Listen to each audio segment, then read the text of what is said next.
Tocando un poco lo de las pruebas y la falta de pruebas pues,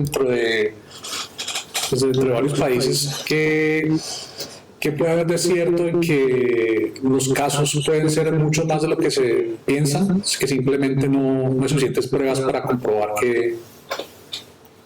que es positivo como de COVID-19. 100% cierto. O sea, no hay pruebas suficientes, las pruebas además no están en los estados de la misma manera. Es mejor el indicador de personas hospitalizadas, de personas en cuidados intensivos y sobre todo de muertos. Aunque esos indicadores también hay países en donde uno no les puede creer. O sea, no es tan fácil creerle a esos datos en China, desafortunadamente. No es tan fácil creerle a esos datos en Venezuela. No es tan fácil creerle a esos datos en Ecuador, no es tan fácil creerle a esos datos en muchos países. Sin embargo, lo que sí sabemos es que hay un subregistro muy grande por varias razones, además de las pruebas. Una razón importante son las pruebas, no hay pruebas suficientes para hacerlo. Y sabes que yo tengo dudas, o sea, como yo creo que la gente le está dando mucho énfasis a las pruebas. Las pruebas son muy importantes, pero no son necesariamente lo más importante. Yo creo que hay otras cosas que también son importantes que estamos descuidando. Y el subregistro en algunos países se estima por el 80%, ¿no? Y eso se debe a que hay mucho caso asintomático. Entonces hay personas, nosotros pudimos haber tenido coronavirus y no sabemos. Es absolutamente posible que cualquiera de nosotros. Yo estuve en Cartagena y en Cartagena había italianos y había españoles y había chinos y había gente de todas partes del mundo, y en Bogotá pues también hay gente de todas partes del mundo, y uno tiene contacto con un montón de gente. Uno tiene una cantidad de virus que uno no sabe porque no va al médico, porque no lo necesita, porque el cuerpo solo lo resuelve. Y en el coronavirus esa es la historia de un gran porcentaje de la población. Pues hay mucha gente que es asintomática y pues no necesitó nunca, pues si no te dio nada, ¿cómo hacías tú? No tenías fiebre, no tenías fatiga, no tenías dificultad respiratoria, no tenías ni tos, pero sí tuviste el virus. Pero entonces el virus, el coronavirus, el COVID-19, realmente puede llevar dentro de la sociedad más tiempo, sino que lo identificaron en el 2019 simplemente. ¿O cómo es? Lo que pasa es que los coronavirus, digamos, ellos sufren mutaciones, como todos los virus. Ellos sufren mutaciones y van encontrando caminos para abrir ese camino por la vida.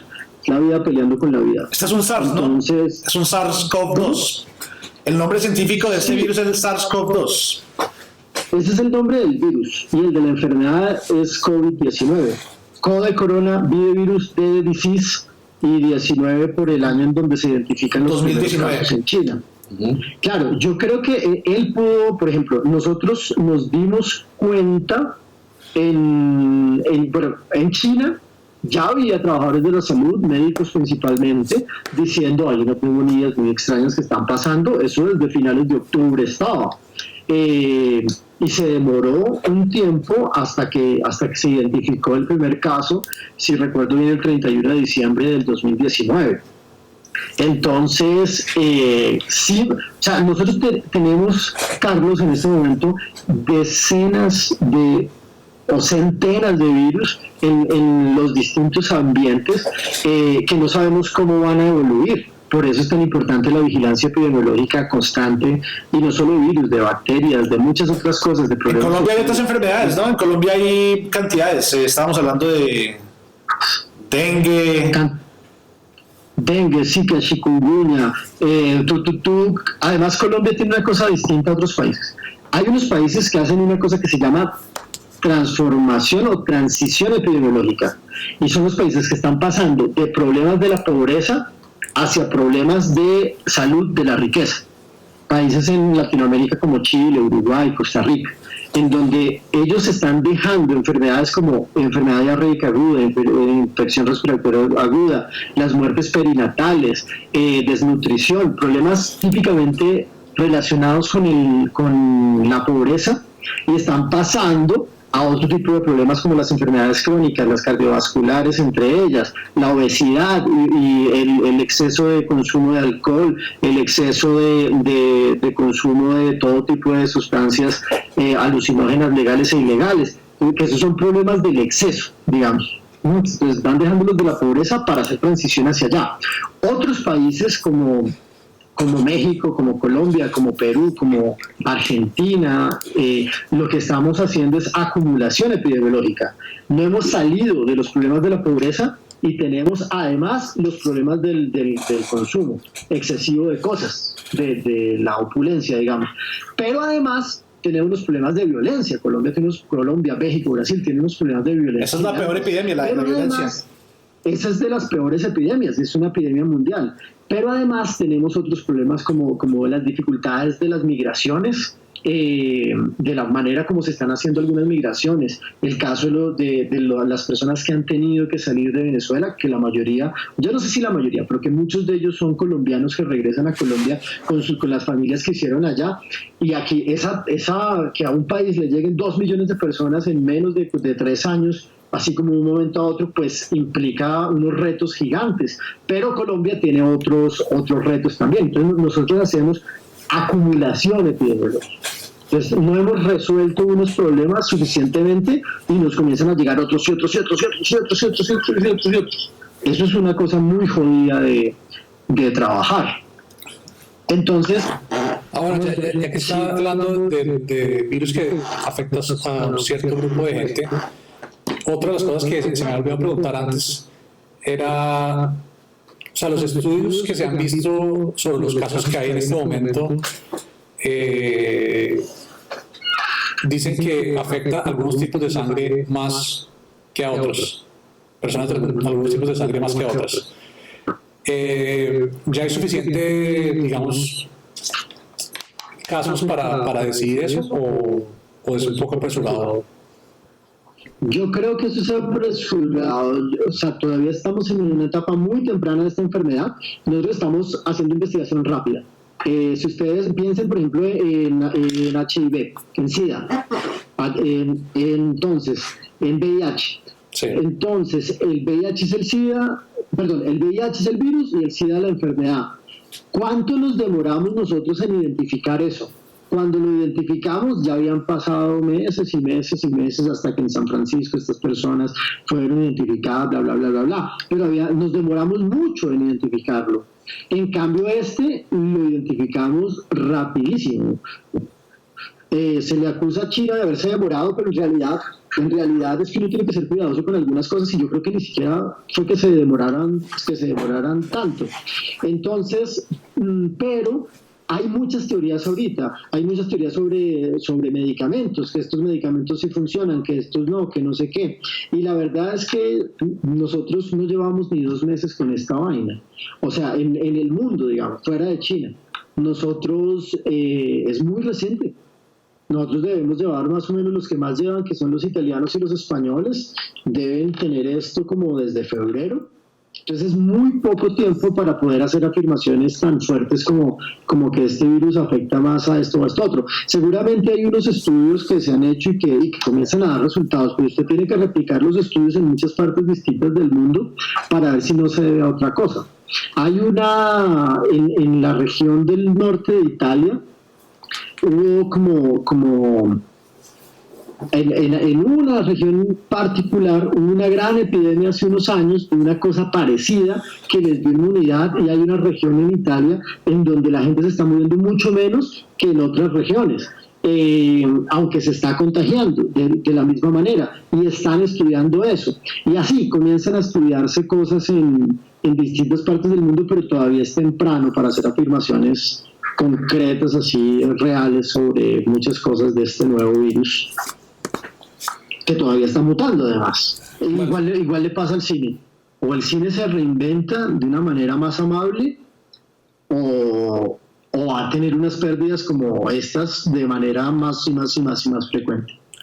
No, ya para ir terminando, aquí hay una pregunta que no alcanzamos. Las otras preguntas es como que intentamos meterlas en la conversación. Aquí hay una que dice... Hay 2 preguntas de William Castro. Sí, dice que... Saludos, William.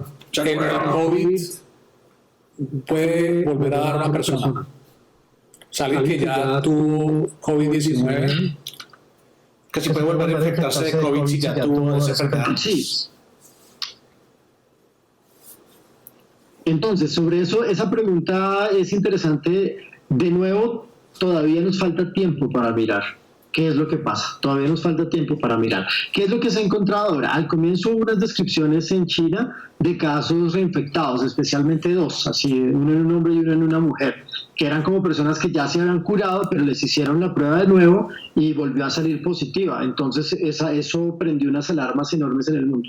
Al parecer, con la información que hay hasta ahora, eso lo que pasa es que hay personas en las que el virus dura un tiempo más largo.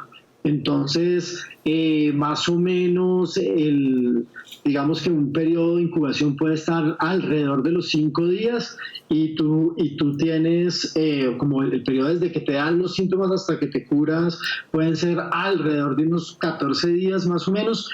Y eso va sumando como 19, 20 días, pero hay personas en donde eso se extiende a 24, 26, 28 días. No es muy común, pero pasa, pues al menos hay casos registrados de eso. Entonces lo que parece ser es que hay personas que se demoran mucho más en curarse, en curarse y en eliminar el virus del cuerpo.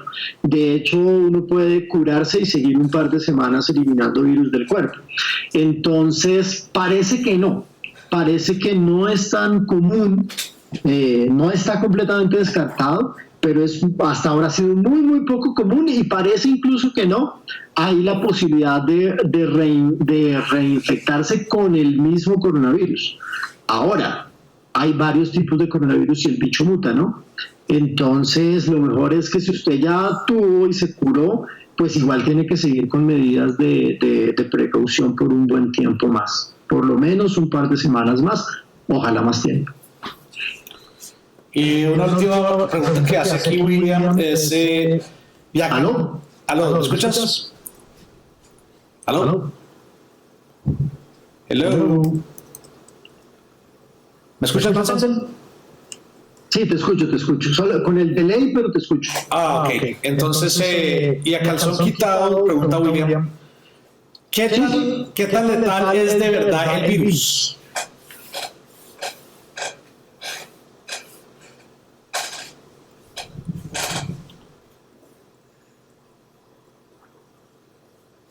Entonces, a calzón quitado, el virus, digamos, la letalidad se mide. Es una comparación entre los casos de muertes sobre los casos de contagio registrados. Entonces, la letalidad en promedio está entre 4 y 5% en este momento en el mundo. Probablemente esa letalidad comience a bajar en el porcentaje porque vamos a tener muchas más pruebas, a identificar mucha más gente, entonces esa relación entre el numerador y el denominador se va a volver todavía más pequeña y probablemente nos dé menos. En algunos países es menor que en otros. Entonces hay países en donde está en el 8% o por encima del 8%, como España e Italia. Y hay países en donde está, en Colombia debe estar en el 0.4% o menos, algo así. Sin embargo, uno no se puede quedar con ese porcentaje, porque uno no puede decir, el 3%, tranquilo, entonces es bajito, o el 5% es bajito. No. ¿Por qué? Porque este virus, aunque tenga una letalidad bajita comparada con el otro SARS, el anterior, por ejemplo, que estaba por encima del 30, casi un 35%, lo que pasa es que este tiene un poder de contagio gigantesco. Entonces, el contagio, digamos, yo prefiero el 30% de 100 casos al 3% de 1.000.000 de casos. Entonces, ese es el problema que tiene este virus, que el poder de contagio, miren cómo se metió por el mundo por todos lados, no hay prácticamente ningún país en donde no hayan casos, entonces, y el nivel de contagio va muy rápido. Por lo tanto, como hay tanta gente contagiada, la cantidad de muertos es muy grande en muchos lugares, en muchas regiones. Y lo otro es que este virus tiene una letalidad mayor también en diferentes grupos de personas, por edad principalmente. Entonces, en mayores de 80 años, la letalidad es superior al 16%. en mayores de 70 el 8, en mayores de 60 el 4, en mayores de 50 el 2, y en menos de 50 años ya comienza a ser muchísimo menos. Pero a partir de los 50 años él duplica su capacidad letal.